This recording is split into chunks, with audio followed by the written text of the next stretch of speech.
Yeah, so to bring a little bit of irony into it, I decided, I wanted to get some tattoos done. So I started getting my arms tattooed, and I did sleeves, and I found they were painful but bearable.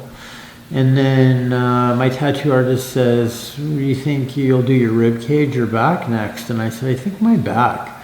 I heard rib cage was just, the worst. So he said, "What do you want to do for your back?" And I said, "I want to do this pretty woman, but when you look at her up close, she isn't what she's made out to seem. Like she's, made from like decrepit seaweed, and like she's made of like, these creepy fish, and I'll show you it if you'd like to." Yeah, she's a pretty woman from far, but when you really inspect her from close, she's constructed of this like, these very creepy, like, would you like me to show you the piece? So I got this done by a tattoo artist who I was referred to by a very good friend of mine.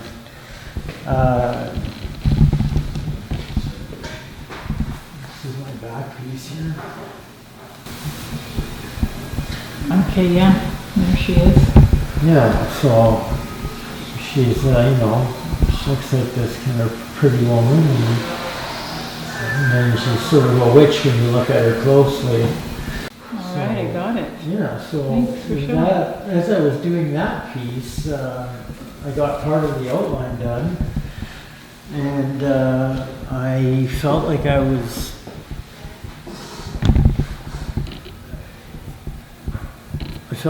utterly being tortured.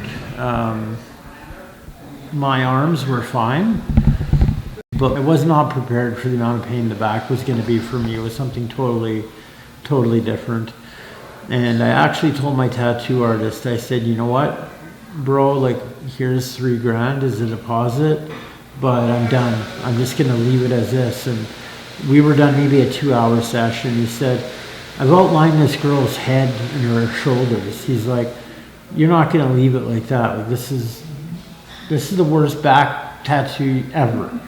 And I go, "I don't care at this point." I go, "It was so painful that I can't go on. Like I can't do it." And he's like, "Do you do your sessions dry?" And I'm like, "What do you mean dry?" And he's like, "Well, like, do you take any, like, are you taking oxys or perks?" And I said, "Well, I don't even know what that was." And I said, "What is that?" At this point, I hadn't even, actually, that's a lie. I'd smoked a joint when I was 18. And besides smoking one joint when I was 18, up until this tattooing session, when I think I was about 33 when I started getting this work done. Yeah, I'm 33, and he says, "Well, Percocets are a painkiller, and they can take the edge off of it and help." Yeah, I was drug free, and it also leads into I've referred a few times in this interview how I led an independently wealthy life. Yes.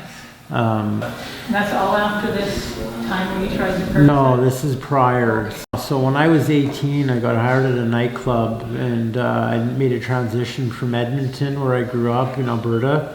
I transitioned out to living here because me and a girlfriend, my first love, we decided to come out here and go to acting school together. So we did. We attended something called Gastown Actors College right here in Gastown.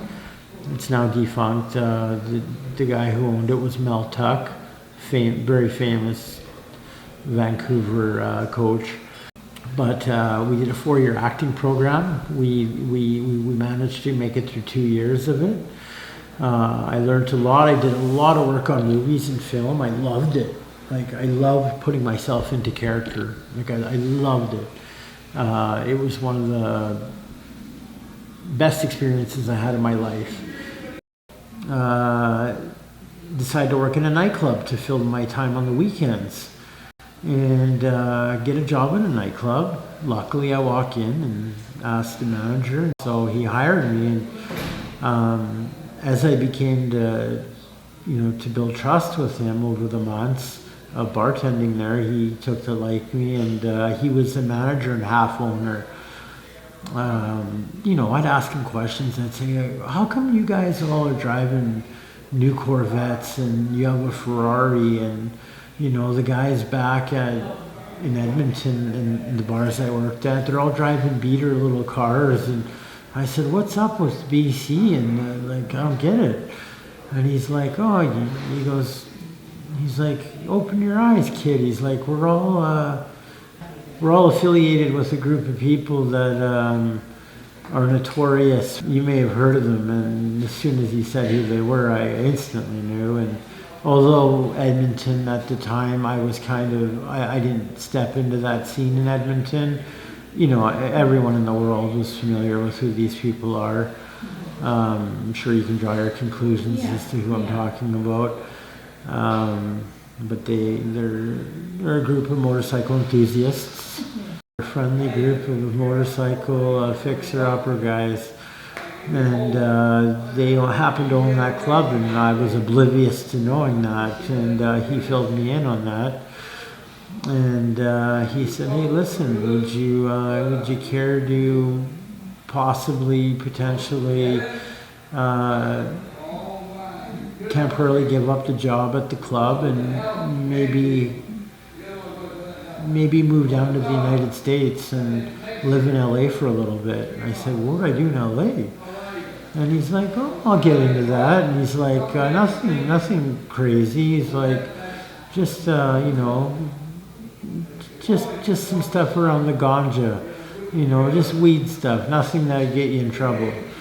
And I said, well, when would I go? And he's like, well, you could leave right away. And I said, what about my girlfriend? And he's like, bring her. So I said, well, I'll have to ask her. And he goes, fair enough. I go, how much would I make? And he's like, well, you'll make 10, 15 grand a month. And I was like, yeah, right. At this time I was making, 500-600 a week. Which is, 2,000 a month bartending, which was good money. But the thought of making 15,000 US a week when the dollar was like $1.50, that's like 22,000 Canadian a week or a month.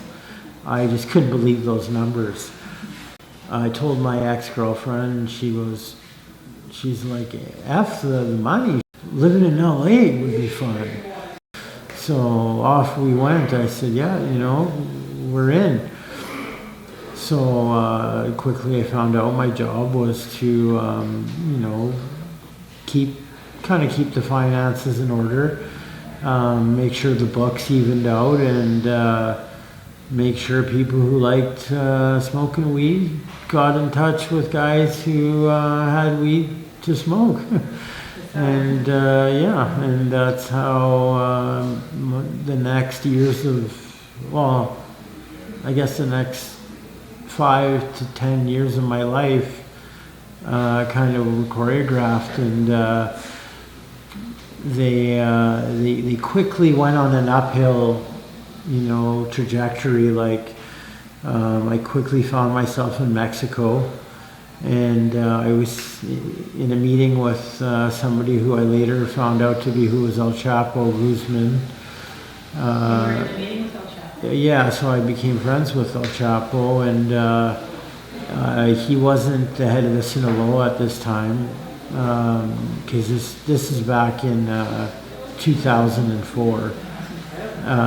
So, I'm this young 23-year-old guy,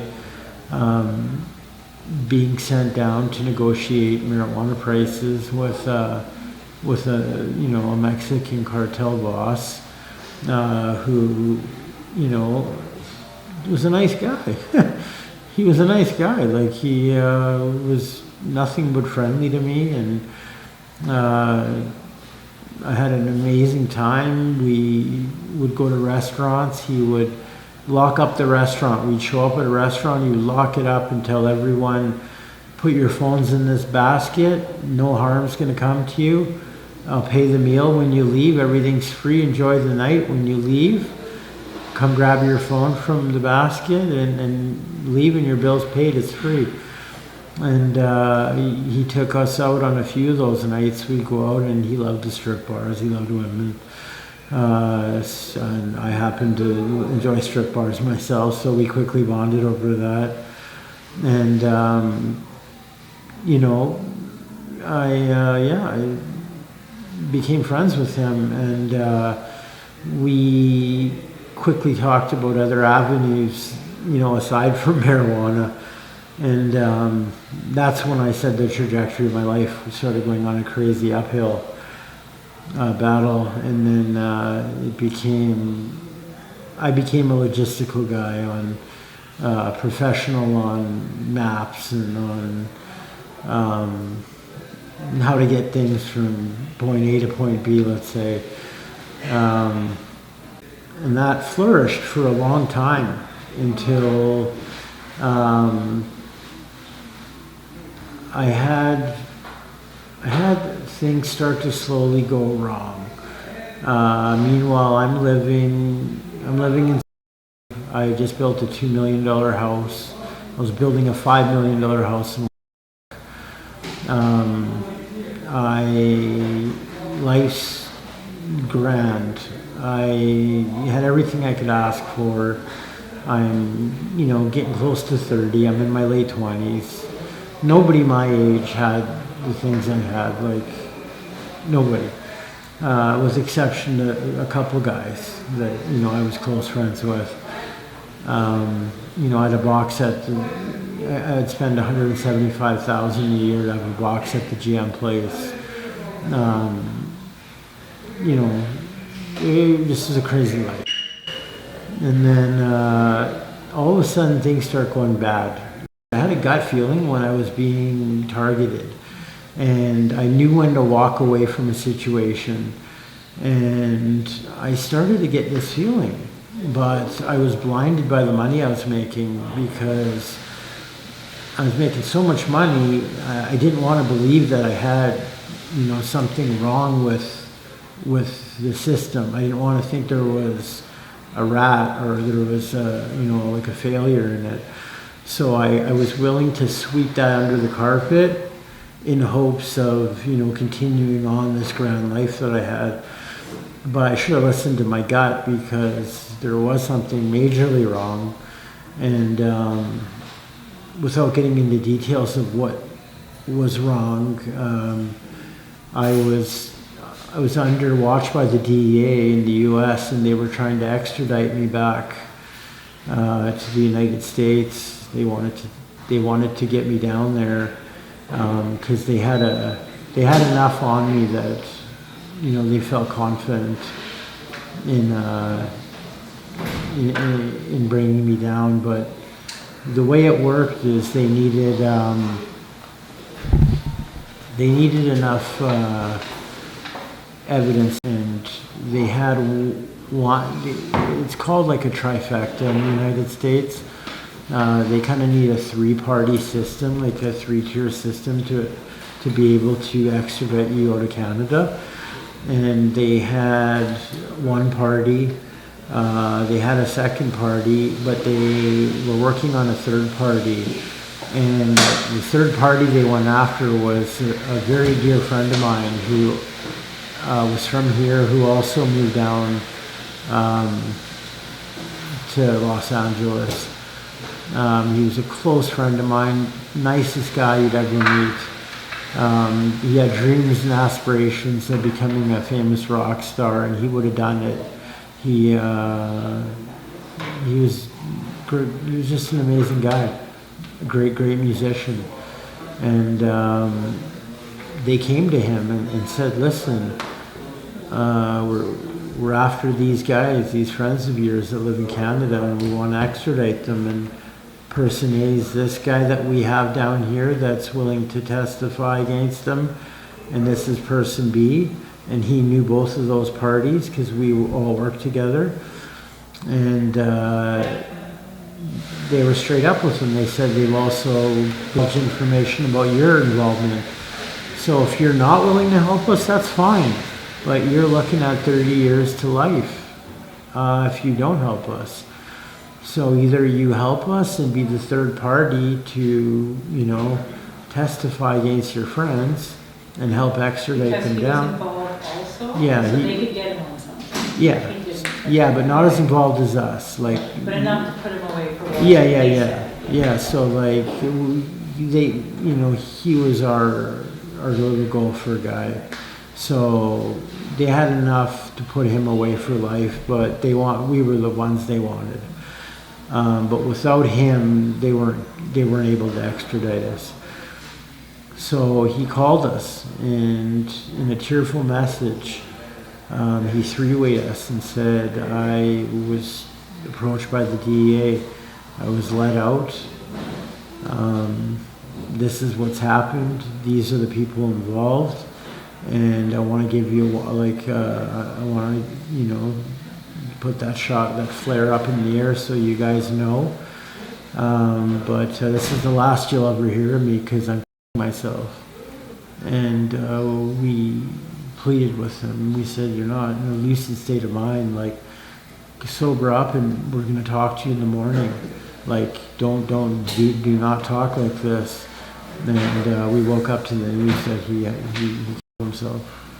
So, that was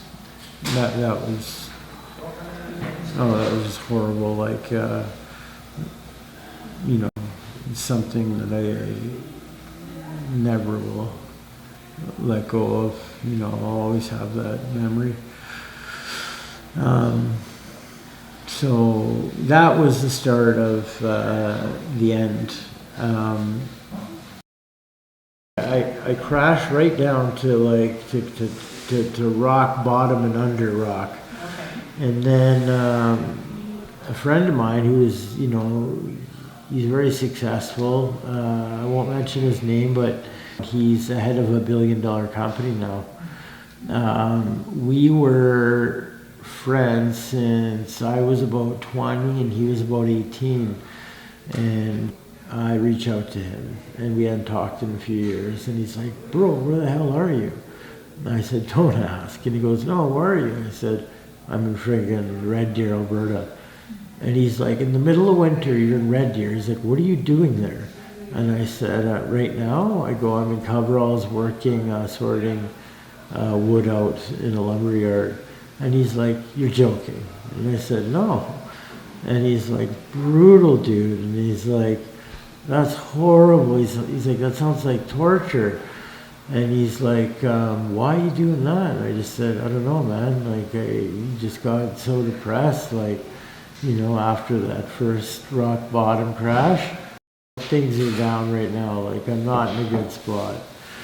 And he says to me, why didn't you come to me sooner then? And I said, man, I'm not wanting to go beg. I don't want to come on my knees crawling, asking you for what, 10, 20 grand to bail me out, right? I go, I just can't do it, man. Like, it's embarrassing. And he's like, yeah, but bro, if I needed help, I'd come to you. And I'm like, you would? And he goes, no, without a flinch, I would have came to you and asked you for help. And I go, really? So then that got the wheels turning in my head. So sure enough, I did ask him. I said, can I get help? And he's like, yeah, no problem. He's like, meet Cheese tomorrow. So Cheese is the guy's nickname. So I meet up with Cheese the next day. He throws me an envelope and he says, I hope things are getting better for you. And he tosses the envelope out of his window into my passenger side window. So he lent me 30 grand. He lent it to me, he gave it to me. Like, I've never been asked for it back, I've never paid it back. He totally comes to the bat and he decides to bring me, he says, you're coming up next week. I don't care what you say, you're flying on a plane. I have a new truck rented here, a new Tahoe. You're going to be one of my workers here. He now owns the largest medical marijuana grow ops in. So he's the owner of like a ton of places. He said, come and I'll set you up. I'll get you an apartment. I'll get you a ride. I'll get everything you've needed. Like, help you get your life back in order then. And you can work for me and work in I'll show you all of he had about 40 grows, like 40 different operations. He's like, I'll take you to half of them and you can, manage them. So you can show up at each one in the company truck. And basically I want you to make sure staff's like doing things. I'll give you a list of where each show should be at. Should they be trimming? Should they be repotting?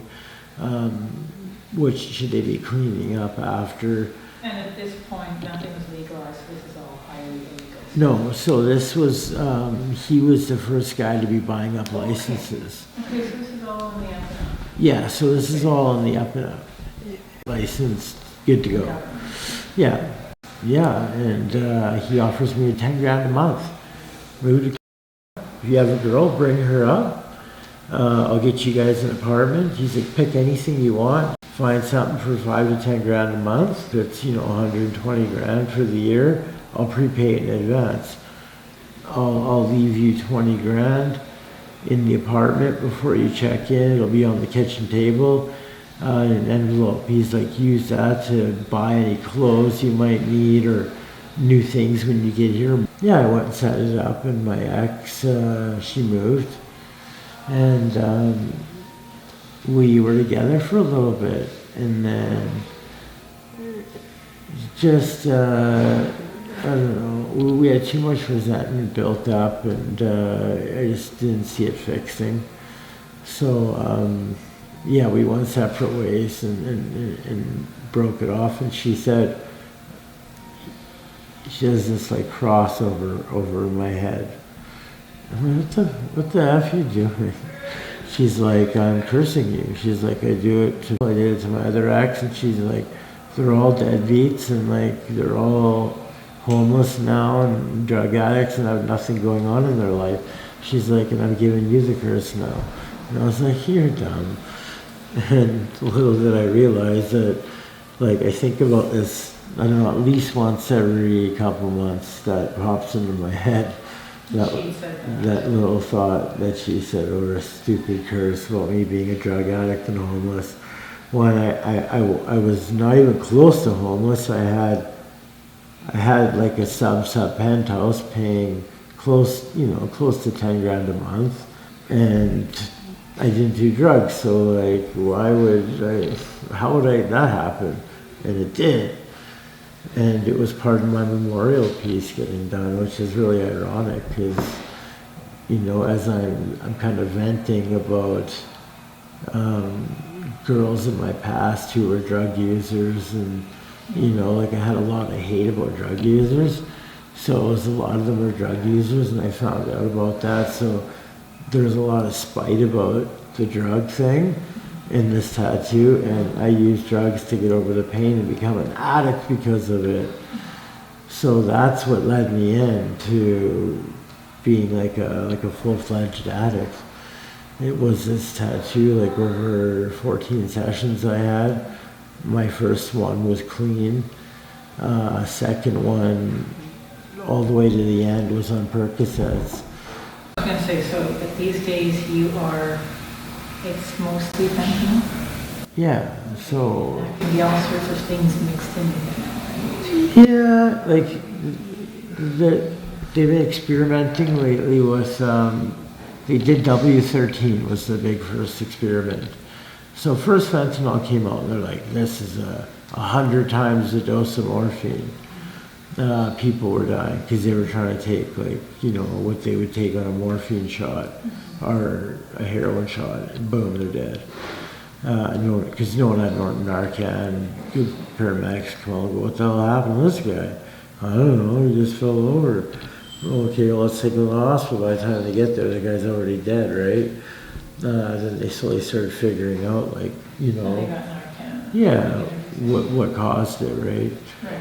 And then, help started coming as Narcan, paramedics were on board. I've overdosed 43 times. 43? Yeah. You've been Narcan 43 times? No, not Narcan. I've been, revived. Okay. Like, Hospital. hospitalized, taken out of a coma, like 43 times. I haven't had it happen to me in a year and a half. Okay, so we're back on. All right. And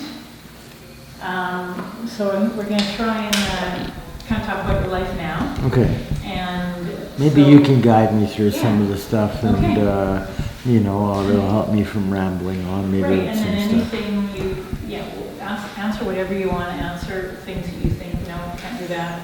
Sure. Don't answer it or change it up however you think it needs to be answered. Yeah, I don't have much shame in many of the things. Like when I don't say shame, when I say shame, I don't mean regret.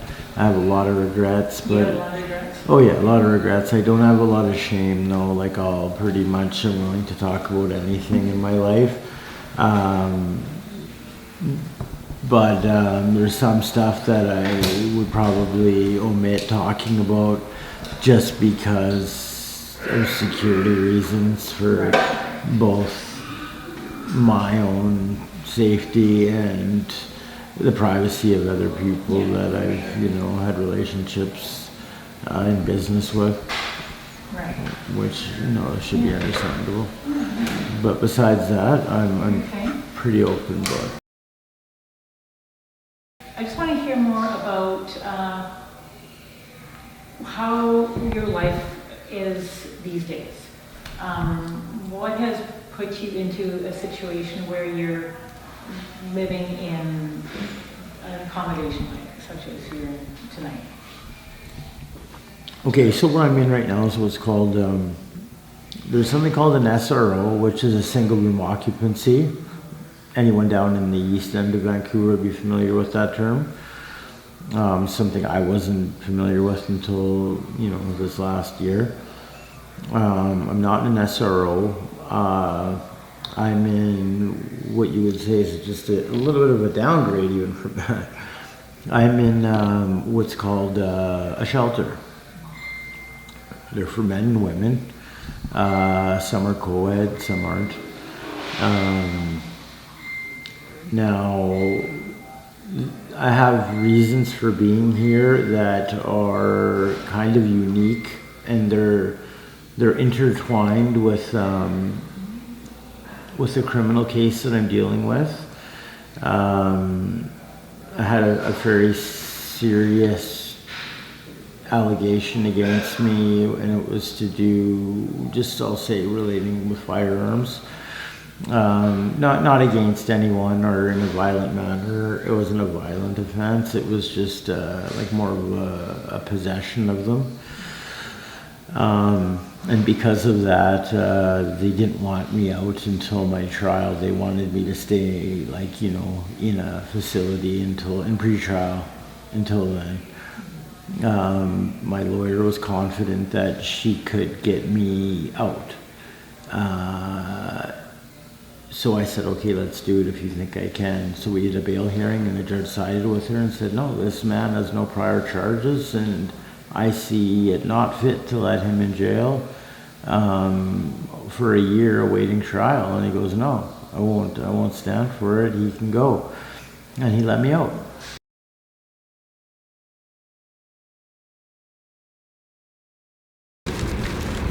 I almost am scared to get out of this predicament I'm in.